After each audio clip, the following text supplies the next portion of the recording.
जैसे हम लोगों ने पिछली बार डिस्कस किया था कि जब एक बालक जन्म लेता है तो वो अम्बिलिकल कॉर्ड जो मदर का जो शरीर और उससे एक अम्बिलिकल कॉर्ड से जुड़ा रहता है और सारा जो पोषण है वो उसी के माध्यम से होता है।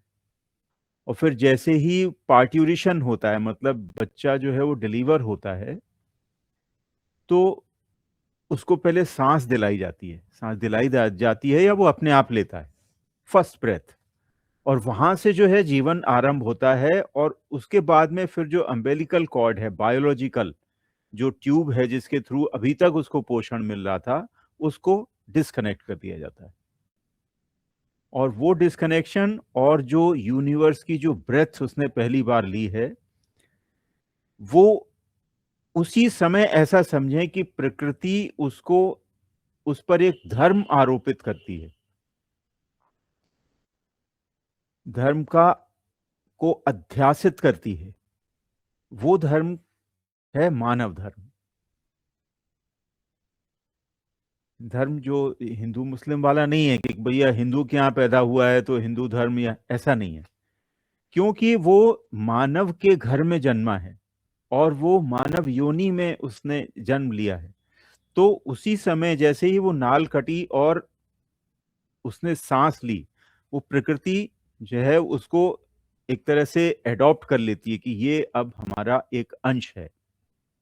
और साथ में ही उस पर एक धर्म अध्यासित होता है, उसको उस पर धर्म एक उसको बनाया जाता है उसका कि ये अब मानव धर्म है। और हम में से कई लोग उस धर्म का निर्वहन करने में काफी हद तक सफल हो जाते हैं और कुछ लोग सफल नहीं हो पाते हैं। तो कोई बात नहीं, अगर ये सिर्फ एक प्रयास है, क्योंकि जो धर्म किया है वो सारी ड्यूटीज जो है वैसे की वैसे ही हम लोग उनका निर्वहन कर लें, ये बहुत कई बार असफल हो जाते हैं। तो उसके लिए कोई बहुत बड़ी ग्लानि नहीं करना है, लेकिन प्रयास हमें जरूर करते रहना चाहिए। तो ये है मणिपुर चक्र जो जो हमको ऊर्जा देता है। अब देखिए, हम लोगों ने समझा होगा, मतलब माँ के बारे में तो क्या बताएं। जैसे माँ के गर्भ से हम अलग होते हैं और प्रकृति माँ हमको अपने उसमें ले लेती है, अपने संरक्षण में ले लेती है।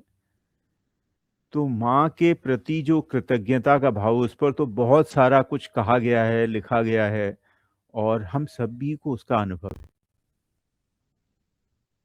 आप इस उम्र में, हम जैसे उम्र में भी हैं आप लोग, या मतलब यंग भी हैं, उनको अच्छे से याद होगा, आपकी अपनी मदर होंगी इस समय। आप उनकी याद करिए। याद करते ही जो आनंद का स्फुरण होता है अंदर, वो आपको नाभि से महसूस होगा। अंदर से जैसे कोई गुदगुदा देता है ना, वैसी फीलिंग आती है माँ को याद करते ही। और उसका ऑक्सीटोसिन हार्मोन, ये जैसे ही माँ अपने बच्चे को गोद में लेती है या इवन माँ का स्मरण भी करता है बच्चा, तो वो ऑक्सीटोसिन हार्मोन निकलता है and it gives you lot of pleasure, lot of जिसको कहना चाहिए आनंद। फिर वो सारे टेंशन दूर हो जाते हैं। ये एक सबसे महत्वपूर्ण बात है जो मणिपुर चक्र में हमेशा हमें याद रखनी चाहिए कि जो ऑक्सीटोसिन नाम का हार्मोन है, और ये हमको माँ के सानिध्य से मिलता है। माँ को जब माँ गोद में ले लेती है तब ये इसका हमें अनुभव होता है। और जो जगत जननी है वो भी माँ है। एक तो हमारी बायोलॉजिकल मदर है, वो बायोलॉजिकल मदर से हमारा बायोलॉजिकल कनेक्शन है ऑक्सीटोसिन का। एक यूनिवर्सल मदर है जो सबका, पूरे जगत का पोषण करती है। हालांकि वो ऑक्सीटोसिन से उसका कोई कोरिलेशन नहीं है। लेकिन यदि आप अपने आप को समर्पित कर दें, जिस तरह से एक छोटा बच्चा है वो अपनी माँ की गोद में समा जाता है, जब माँ की गोद में समा जाता है तो उसको जो ऑक्सीटोसिन है वो उसका उसको फील होता है। अगर हम ऐसा कर सकें कि अपने आप को इतना छोटा कर लें, मतलब फिजिकली छोटा नहीं, अपने अहंकार को इतना कट शॉर्ट कर दें और ऐसा अपने आप को बना लें, या कहें जिसको जिसको कहें प्रणिधान, अपने आप को पूरी तरह सरेंडर कर दें। अगर आप 100% सरेंडर कर सकते हैं तो बिल्कुल पक्की बात है कि you will feel that Joy of oxytocin, और उससे कई गुना सुख जो है वो मिलेगा। तो ये जो जगत जननी है ना, इसके लिए तो कितना कहा गया है, जग जननी जग माता, जग जननी जग माता, पालय मां जग जननी जग माता।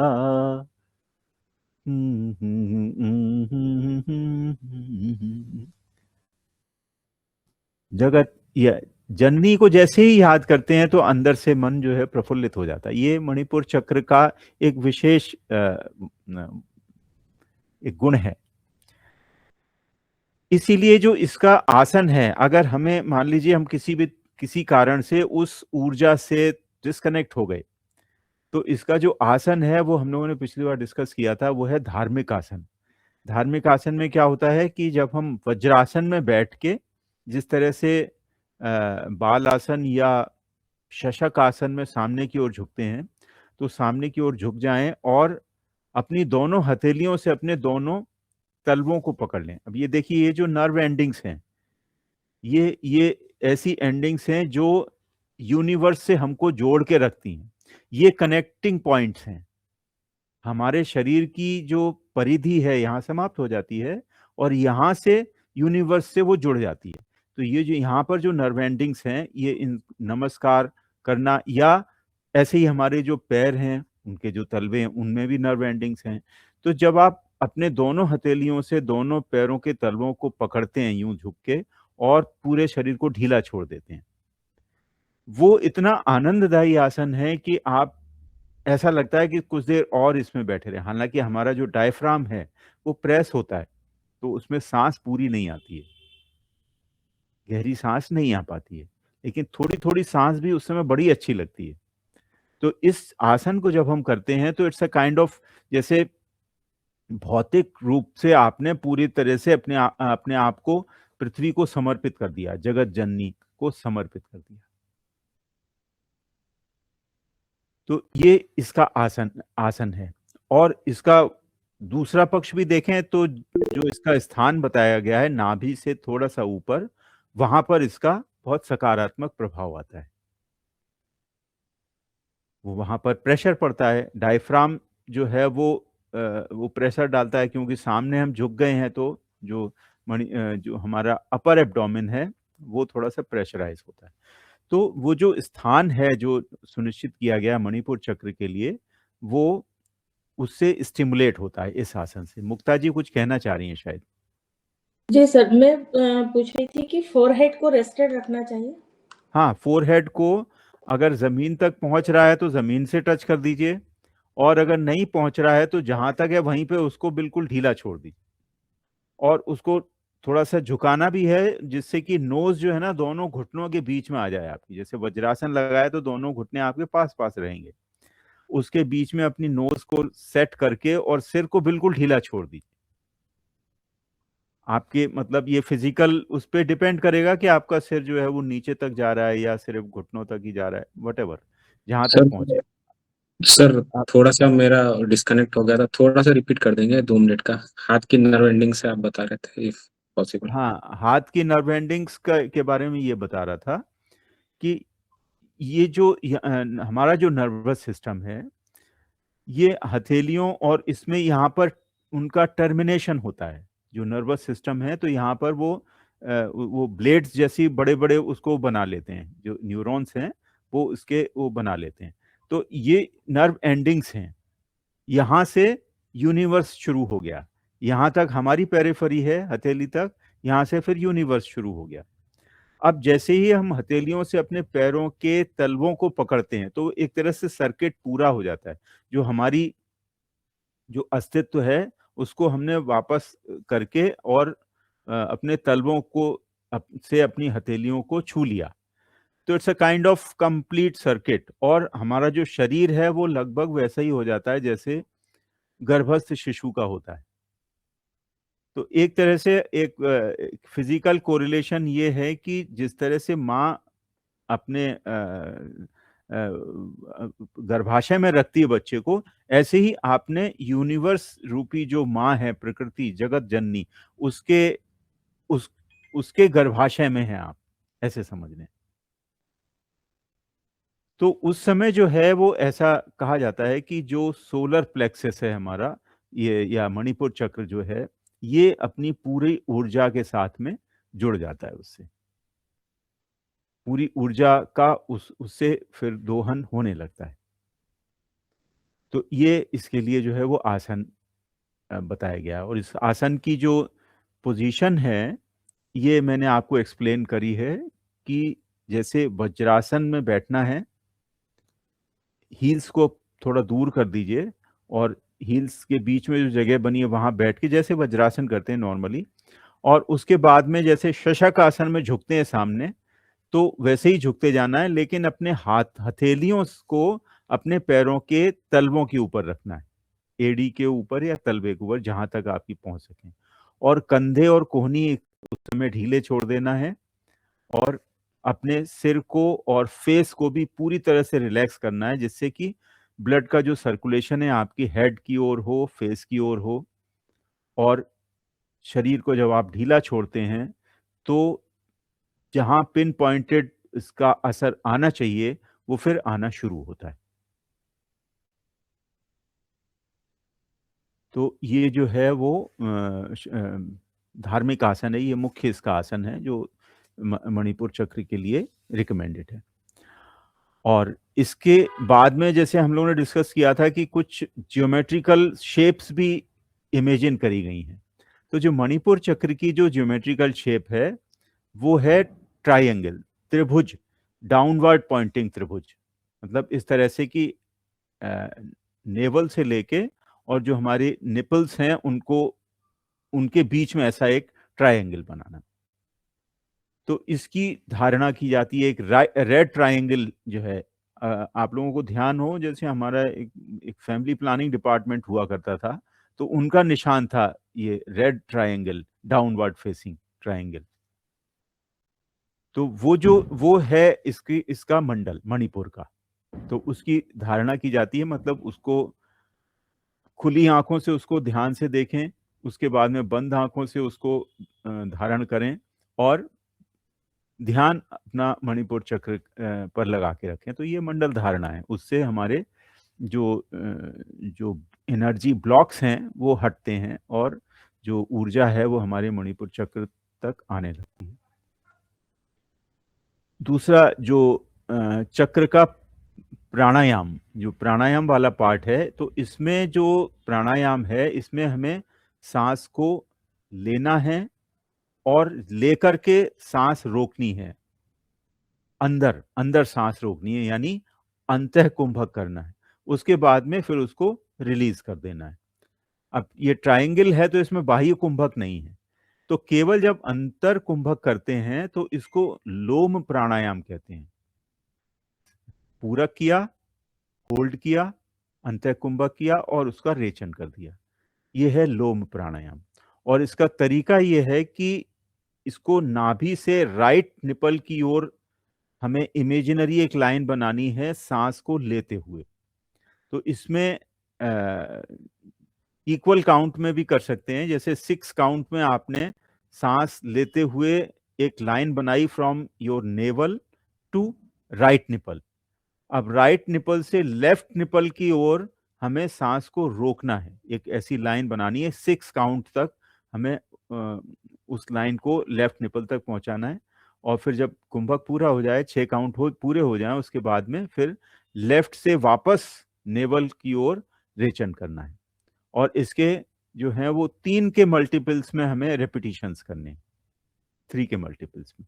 अगर समय बहुत कम है तो 3 टाइम्स करिए, और थोड़ा समय दे सकते हैं तो 9 बार, 27 बार, जैसा समय हो आपके पास में। तो ये इसके मुख्य जिसको कहना चाहिए फिजिकल एक्सरसाइज हैं, जो जिनसे हम मणिपुर चक्र की एनर्जी को वापस रेज्यूम कर सकते हैं। ओके। और देखिए, इसका जो स्थान है वो कोइंसिडेंटली समान प्राण का भी स्थान है। पंच प्राण हम सभी लोग जानते हैं। पंच प्राण में जो समान प्राण है उसका स्थान नाभि के आसपास होता है, और उसका काम होता है जो भी आहार अंदर आया है उसका पाचन करना। अब सिर्फ दाल चावल नहीं पचाते हैं हम लोग, या जो पानी पिया है, जो हवा ली है, वो भी पचाते हैं, इवन अपने विचारों को भी पचाते हैं। अब कल्पना करिए कि आपकी जो जठराग्नि है, जिस अग्नि से हम पाचन करते हैं अपना, वो अग्नि अगर मंद हो गई तो पाचन आपका ठीक से नहीं होगा। जो भी आहार आपने लिया है वो ठीक से पचेगा नहीं, और जब पचेगा नहीं तो क्या होगा? सड़ेगा। ऐसे ही पानी, इसी तरह से विचार जो आपके मन में आए हैं वो फिर ऐसे ही सड़ते रहेंगे। वो जो रिपीटिशन होता है ना, कई बार हम लोगों के मन में ऐसा होता है कि एक कोई विचार है, कोई निगेटिव थॉट आ गया, और बार बार वही विचार आ रहा है, बार बार वही विचार आ रहा है। अगर ऐसा हो रहा है, इसका मतलब हमारा जो मणिपुर चक्र है ये अपने ऊर्जा से अलग हो गया है, या उसको ऊर्जा पूरी तरह से नहीं मिल पा रही है। अगर उस ऊर्जा मिल रही होती तो वो विचार जो है वो बार बार नहीं आता हमारे अंतःकरण में। तो ये एक इंपॉर्टेंट चीज है। देखिए, ये कोरिलेशन है। अगर आप इसको ऐसे कोरिलेट करें तो समान प्राण और जठराग्नि, और साथ में जो इसका महाभूत है वो भी अग्नि है। मणिपुर चक्र का जो महाभूत है वो अग्नि है, और उसी कारण से जो जिनका मणिपुर चक्र पूरी तरह से कनेक्टेड है ऊर्जा से, वो बहुत तेजस्वी होते हैं। ऐसे मतलब आपने देखे होंगे, ऐसे कुछ व्यक्ति होते हैं जो बहुत ग्लो करते हैं। आप उनका जैसे ही देखें तो उनकी उपस्थिति जो बड़ी प्रोफाउंड होती है, उनकी जो प्रेजेंस है, वो आपको लगता है कि हाँ, समवन हैज कम। ये मणिपुर चक्र का तेज है। तेजस, अग्नि और तेजस एक ही बात होती है ना। तो वो जो ग्लो है ये उसी ऊर्जा के कारण होता है। और कई पर्सनैलिटीज ऐसी भी होती हैं जो काफी बुझे बुझे से, और ऐसा लगता है कि ये बहुत डल है। तो ये इसका मतलब ये है कि वो उस ऊर्जा से अलग हो गए हैं। सॉरी। ठीक है। तो अब अग्नि जो है उसका ये तो अग्नि तो महाभूत है, उसकी तन्मात्रा क्या है? रूप, फॉर्म। तो वो फॉर्म जो है उसको उसको आप कैसे परसीव करते हैं, उसको ग्रहण कैसे करते हैं किसी भी रूप को? नेत्र के माध्यम से। यस। तो जो ज्ञानेंद्रिय है इसकी, वो है आंख।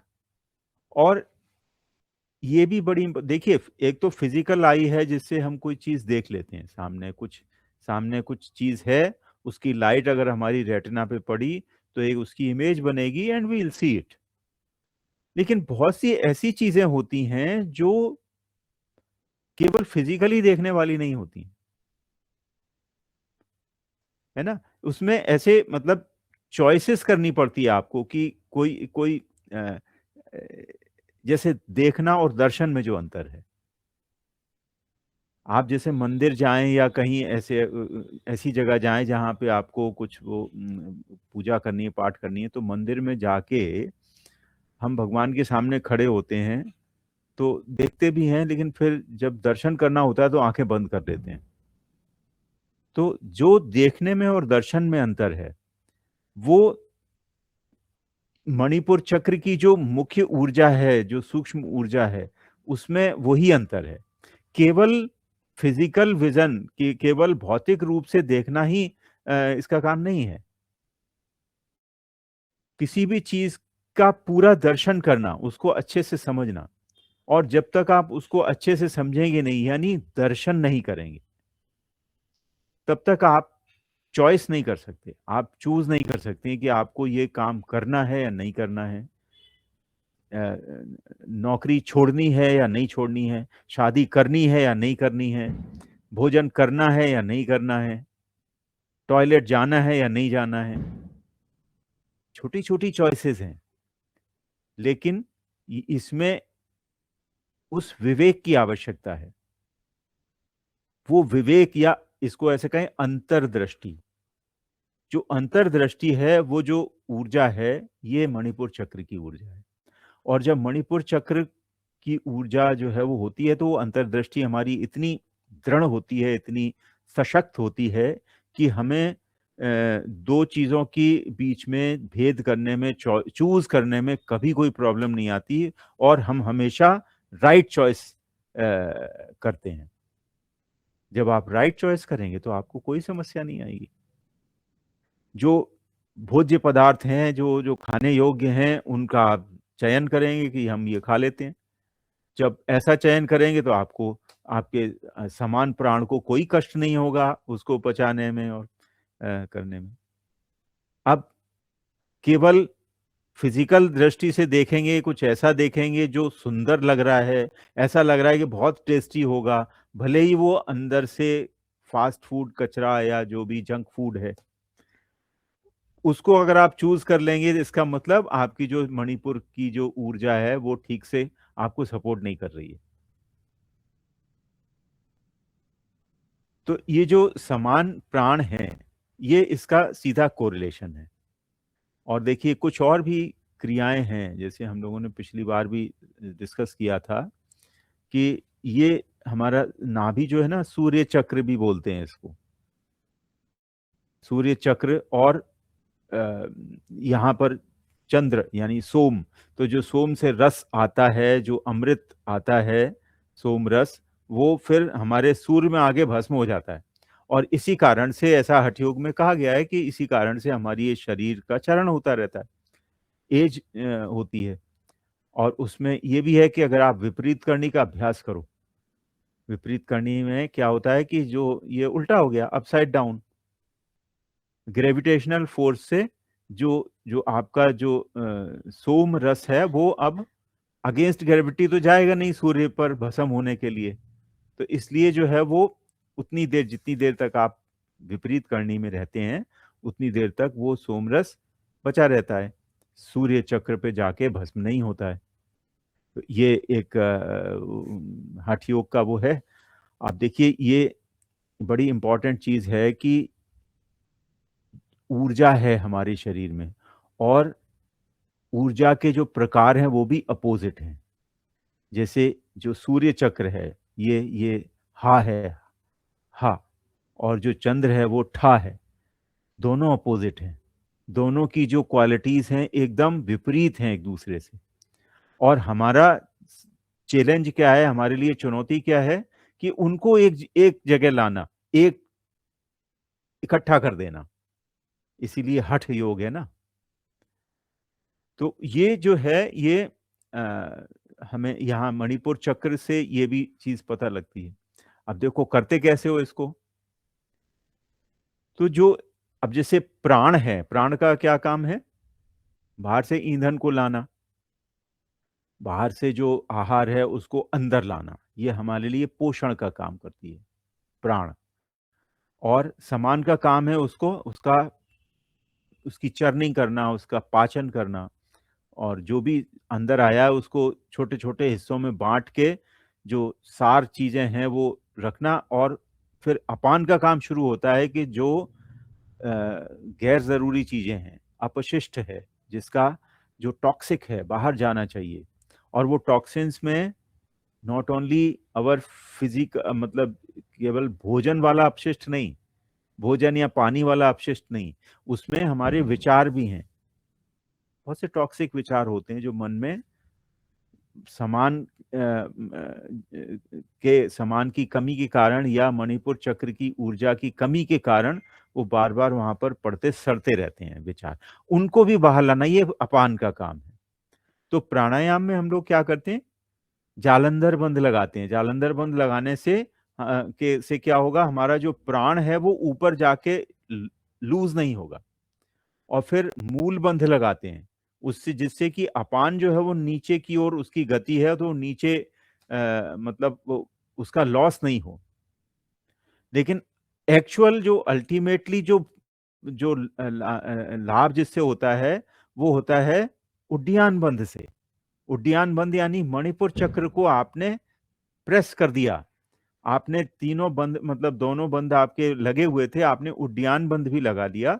तो उससे क्या होता है कि आपने प्राण को ऊपर जाने से रोका, अपान को नीचे जाने से रोका, और उड्डयन बंध लगा दिया। तो फिर जो वो ऊर्जा है वो फिर आपकी सुषुम्ना में प्रवाही होती है, सुषुम्ना के लिए प्रेरित होती है। और यही हमारा लक्ष्य है कि जो ये सूर्य यानी ये हा है और ये चंद्र ठा है, तो इनका चक्कर खत्म करो और प्राण जो है मध्य मार्गी हो जाए, यानी सुषुम्नागामी हो जाए। तो ये जो उड्डयन बंध है, उड्डयन बंध और इवन अग्निसार और नौली क्रिया, ये मणिपुर चक्र के लिए बहुत ही प्रभावी क्रियाएं होती हैं।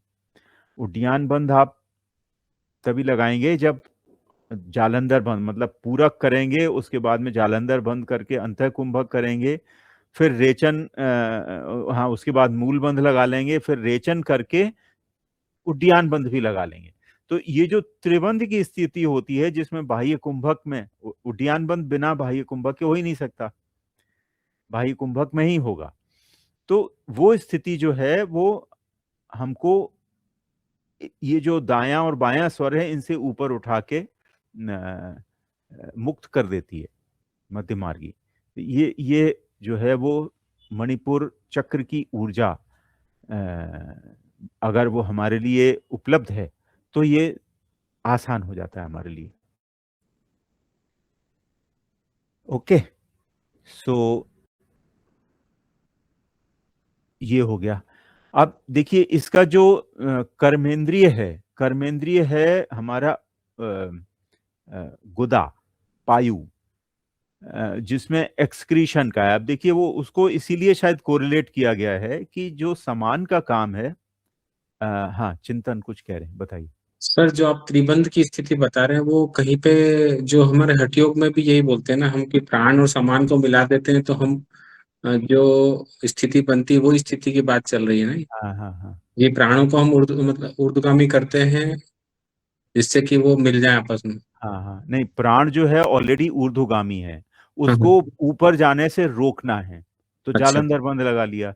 और हाँ, अपान अधोगामी है, नीचे की ओर हाँ, जाने की उसकी प्रवृत्ति है, तो मूल बंध लगाकर उसको हमने रोक दिया। और जब उड्डयन बंध लगाते हैं तो दोनों को हम मिलाने का प्रयास करते हैं। यही श्रीमद् भगवत गीता में भी भगवान कृष्ण ने कहा है कि प्राणा अपानो संयोज्य, क्या उसको वो एक श्लोक है ना, उसमें उन्होंने बताया कि प्राण और अपान को एक एक जैसा कर देना, मिला देना। ये तो ये सारी चीजें कोरिलेटेड हैं। और ठीक। हाँ, और जब आपका मणिपुर चक्र पूरी तरह से आपकी उसकी ऊर्जा आपके पास में है, आपको उपलब्ध है, तो उस समय बहुत आसानी से हम ये काम कर सकते हैं, है ना। जैसे भोजन भोजन अगर आपको बनाना है तो भट्टी चलनी चाहिए ना भाई। अगर आग चूल्हे में नहीं जल रही है तो आपकी दाल कैसे पकेगी, नहीं पक पाएगी। तो ये जो ऊर्जा है मणिपुर चक्र की, ये हमको उपलब्ध होनी चाहिए, तब ये सारा जो है वो हम काम कर सकते हैं। मुक्ता जी कुछ कह रही हैं शायद। सर, हमने जैसे एनालॉजी दी है एनाटॉमी से, जैसे हमने जब पहला वाला किया था अपना, तो हमने उसको बड़ी आंच से कोलम से जोड़ा था और स्क्वायर बनाया था। फिर हमने दूसरे चक्र की बात की थी तो हमने क्रेसेंट शेप बनाया था और हमने उसको यूरिनरी ब्लैडर से जोड़ा था। तो हम इसको जो ट्रायंगल है इसको कैसे जोड़ रहे हैं? हाँ, ये नाभि से इसको सांस लेना शुरू करना है और ऊपर राइट निपल तक लाना है और फिर यहाँ से राइट से लेफ्ट तक उसको रोकना है इक्वल काउंट में, और लेफ्ट से वापस रेचन के साथ में नाभि तक ले जाना है। तो नाभि जो है वो मणिपुर चक्र का ही स्थान है, तो ये वहीं से रेचन पूरक शुरू करना है, ऊपर उसको होल्ड करना है और फिर होल्ड करने के बाद में उसको वापस लाना। तो ये उसका जो प्रिस्क्राइब्ड तरीका है वो इस तरह से। तो ये जो डाउनवर्ड फेसिंग ट्रायंगल है वो ट्रायंगल हमें सांस से बनाना है। From our navel to right nipple, from right nipple to left nipple hold करना और फिर लेफ्ट निपल से नेवल तक उसको रेचन की एक लाइन बनाना है। आप हवा निकालते जाएं, बाहर निकालते जाएं और मन से ये कल्पना करें कि you are drawing a line from your left nipple to naval.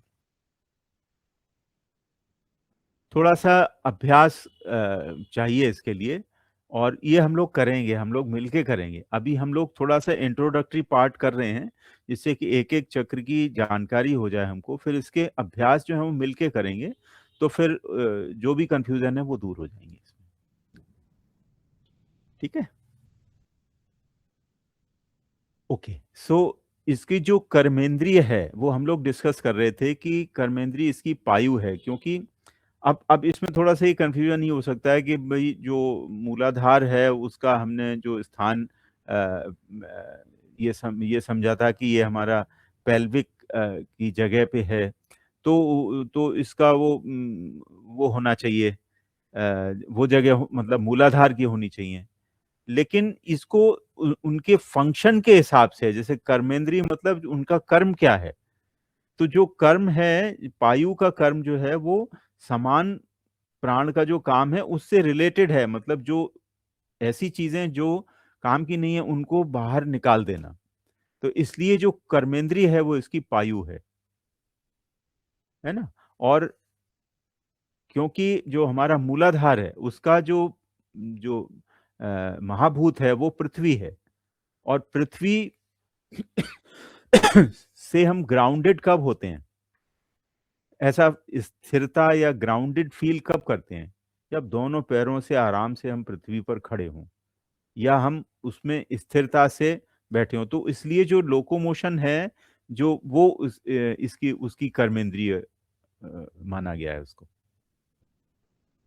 ठीक है, तो ये था जो कुछ हम लोगों ने डिस्कस किया मणिपुर चक्र और के बारे में, उनके अभ्यास क्या हो सकते हैं, वो प्राणायाम आसन के बारे में जाना, और इसका जो बीज मंत्र है वो है रंग। रा जो है रा रथ वाला, वो इसका वैखारी है, और इसकी ऊपर एक डॉट लगा दो तो रम हो जाता है, रम। और चंद्र बिंदु अगर लगा दें तो वो होता है रंग। उसके बाद में वो जो नाक है उस पर उसकी वो जानी चाहिए गूंज, मतलब जैसे कोई लोग गाना गाते हैं तो वो नाक के सुर से गाते हैं, जैसे पुराने गाने मुकेश जो गाते थे वो थोड़ा सा नेजल टोन था उनका। तो ऐसा ही जब रंग का उच्चारण करें तो आपको नेजल टोन लानी है, उसमें थोड़ा सा नाक का इन्वॉल्वमेंट करें, मतलब जो उसकी गूंज है वो आपके नेजल कैविटी में भी थोड़ी थोड़ी फील हो। तो ये जो है इसका जो नाद है वो हमारे मणिपुर चक्र तक पहुंच के उसको झंकृत करता है, और उसकी जो ऊर्जा है वो हमको फिर मिलने लगती है। तो एक तरह से ये देखें, क्योंकि ये ब्रह्मांडीय ऊर्जा है और हम सभी इसके लिए वी आर वेरी ग्रेटफुल, हम लोग बहुत कृतज्ञ हैं कि ये ऊर्जा अगर नहीं है तो हमारा कोई अस्तित्व ही नहीं है। तो वो ऊर्जा हमें मिले तो इसकी उसकी हमें वो एक तरह से उपासना करनी है, उनकी साधना करनी है। तो ये जो इसका मंत्र है वो इनकी साधना के लिए है कि वो इसका आप उच्चारण करेंगे, बार बार रिपीटिटिवली जप करेंगे, तो इससे जो वो ऊर्जा है वो आपके लिए प्राप्त होने लगेगी। अगर कुछ कमी है उसमें तो ठीक हो जाएगा, और ठीक है तो फिर तो ठीक है ही। ठीक है, तो ये इसका मंत्र है। और इसके अलावा हम लोगों ने ये भी समझा था कि इस हर चक्र के अपने एक देव हैं, एक डीटी हैं। तो मूलाधार के गणेश जी थे, किक स्टार्ट होनी है वहां से, और उसके बाद में ब्रह्मा जी स्वाधिष्ठान के थे, और जो मणिपुर चक्र के देव हैं वो हैं विष्णु। और विष्णु की जो गायत्री है, जो गायत्री मंत्र है, उसका जाप भी इसके लिए, इसकी साधना के लिए प्रिस्क्राइब्ड है। तो उसका जो मंत्र है वो है ओम नारायणाय विद्महे वासुदेवाय धीमहि तन्नो विष्णु प्रचोदयात्। ओम नारायणाय विद्महे वासुदेवाय धीमहि तन्नो विष्णु प्रचोदयात्। ओम।